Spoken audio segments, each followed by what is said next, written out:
This is your man, Paulie Rhyme, also known as Paul Richardson. This is part 3, episode 9. So if you know this, I'm doing these in sections. So the first part was episode 1, 2, and 3. Second part was episode 4, 5, and 6. And the third part is episode 7, 8, and 9. So this is episode 9, being a parent in Japan. So the third one of this section, and also the third parent episode that I've done.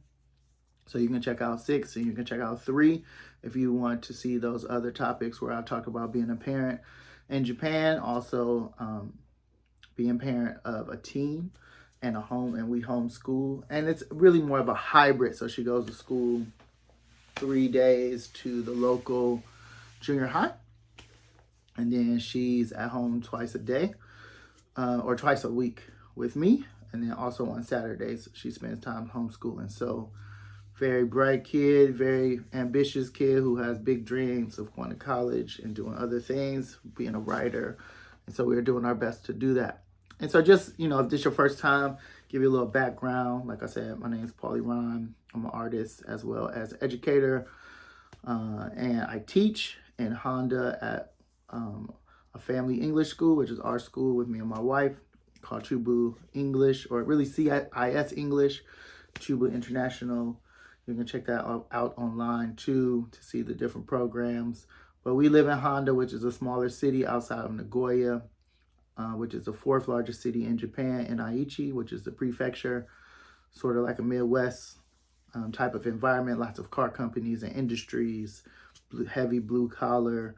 So wherever you are from, you can think about your place or an area in your country that has lots of blue collar workers or factories, a region, car companies, things like that. This is the type of environment and area that we live in. It's been really dope. Live here for 9 years. And before that, Maya's hometown, San Francisco. So Maya was born in San Francisco. We were living in the Bay Area, lived in San Mateo and Daly City. Maya went to in-home care when she was about 3 months, I guess. She went there until she was 3, and then she came to school with me. So I worked at Children's Day School, which is a independent/private school in San Francisco in the Mission. And Maya went to preschool there for 2 years.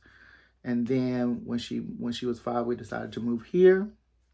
Then she went to Nagane Yochen, which is a private preschool in Handa with her cousins. So she had a chance to experience a Japanese preschool because of the way that the system works. So September to May is in the United States, but here it's April to March.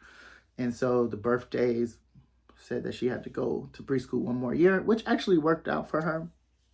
And we're able to catch her back up, if you want to say that, and now we're in homeschool, but to go to preschool for 1 year was good because she had a chance to really get her language down. And she was going to preschool in the States and then going to Japanese school on Saturdays. So kind of flip-flop. So she did have a base, but speaking was not so strong. So in about 6 months going to preschool, she really turned it around, became more fluent, and now she's completely fluent. And that's a topic if people are interested in. We can talk more about what it's like to not be fluent with a kid who is super fluent in both languages, and even her mother. So our house is very interesting in how we maintain those things. But yeah, get back to the story. So yeah, she was taking the Japanese class on the weekend, and we moved here and got her private school, and then she went to public school and elementary school, and then middle school. That's when we started homeschooling when she was in 6th grade, end of elementary. So we've been doing this hybrid program, and then she will homeschool. Well, the plan is for her to homeschool high school and try to take some college classes before she takes that leap and go back to the States, because she wants to do that. And so we're trying to support her in that journey. And so that is very interesting, right? And so this one, in addition to all of that, right, some big things that you need to think about as a parent. One, how you're going to support your kid. And it gets very intense. So we are trying to also create balance and space. So, because she's a teenager and she likes what she likes. She's really into anime. She's really into books. She wants her own space. but also we got to do work. We got 2 programs we're working through, and trying to maintain her English, which is always a challenge because Japan and Japanese is very dominant here, but we are trying to maintain that. So she's really into anime now. Before, she was really into English shows, so it was really easy for us to, every day she'd come home, she'd watch her English shows, she'd live her life in English. But then as she started to get more in the mix, she started to find more things in Japan that she gravitated towards. She loved Sailor Moon. And then, we had to start thinking about, she loves video games. We had to think about what is the balance of those things. And so we had to set some number one, setting boundaries, I think, is important. And we find that some parents struggle with this. And, kids have different personalities, so every kid is different. But for us, we set them very early and we stick to them. We work together as parents. So Itoko and I really are focused. And sometimes I might be a little bit more lenient. She might not be. And so then we have to also check each other on that. And so, yeah, set those boundaries when it comes to TV, comes to games. Also, a thing that we did very early on is we separated what was Japanese and what was English. So English books, we read those in English. If we have 2 books, we try to find both books so that she can hear them in both. If there's a Japanese book, we're reading that in Japanese. And same thing goes for TV. If it's an English show, we're watching that in English. Even if there's an opportunity to watch it in Japanese, we're going to just not do that. We're going to, because it's an English show. It's a Japanese show, same thing. We're going to try to watch that in Japanese. Or, especially her shows, she's watching those in Japanese. So she grew up and this is the rule. Now she does it on her own. And so make sure that you are diligent about setting those boundaries, setting those rules. And it's not that you're keeping things separate, but you're saying, hey, we want you to spend time listening. We want you to spend time understanding the cultural takes and aspects of these things, and it may get lost in translation. And you are a bilingual kid. There's a bilingual house, mostly. So you have the ability to hear it in its original form. And obviously, there's some times where I want to do stuff, but I try to avoid, I try to listen to, if I watch a Japanese show, I might have the subtitles, which I think that's totally appropriate. People are into subtitles. So that's another way to do it. But listening in those native languages is very important.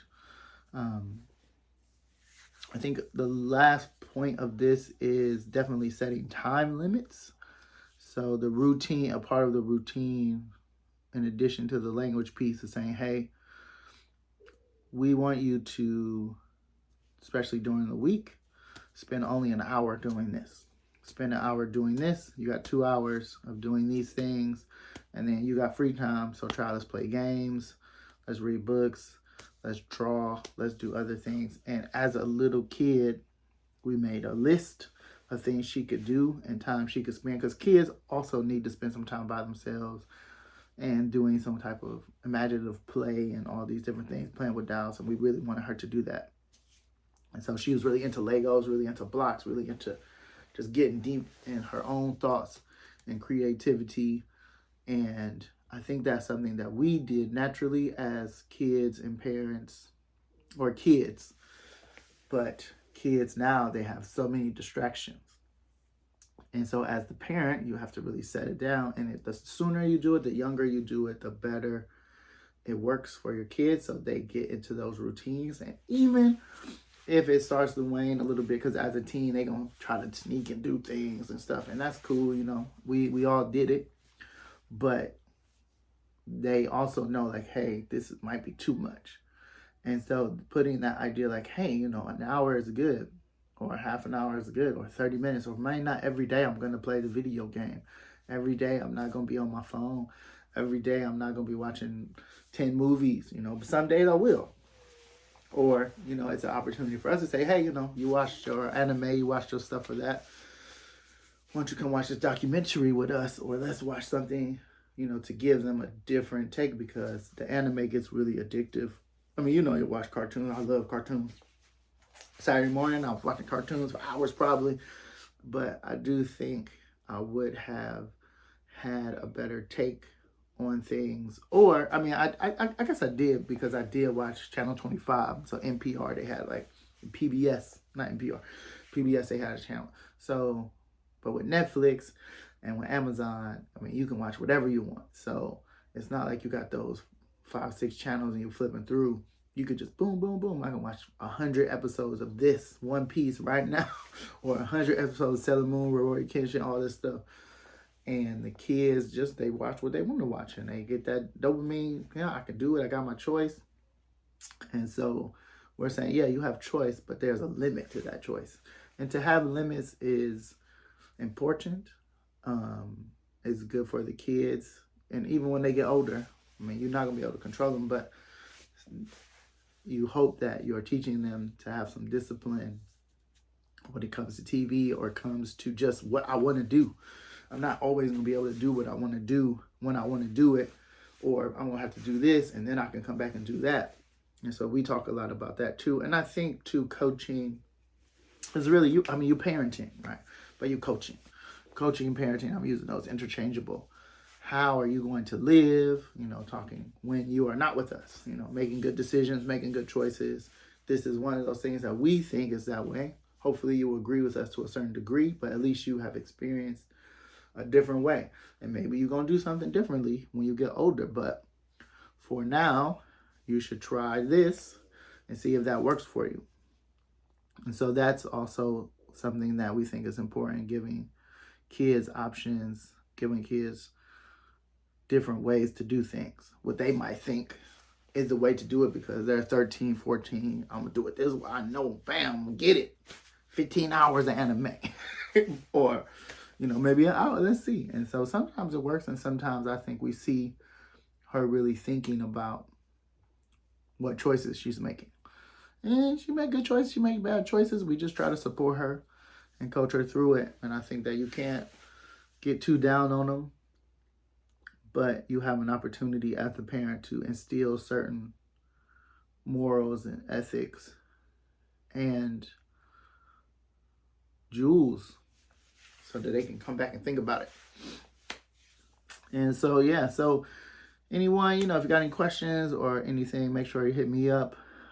Also, feel free to pass this on to anyone.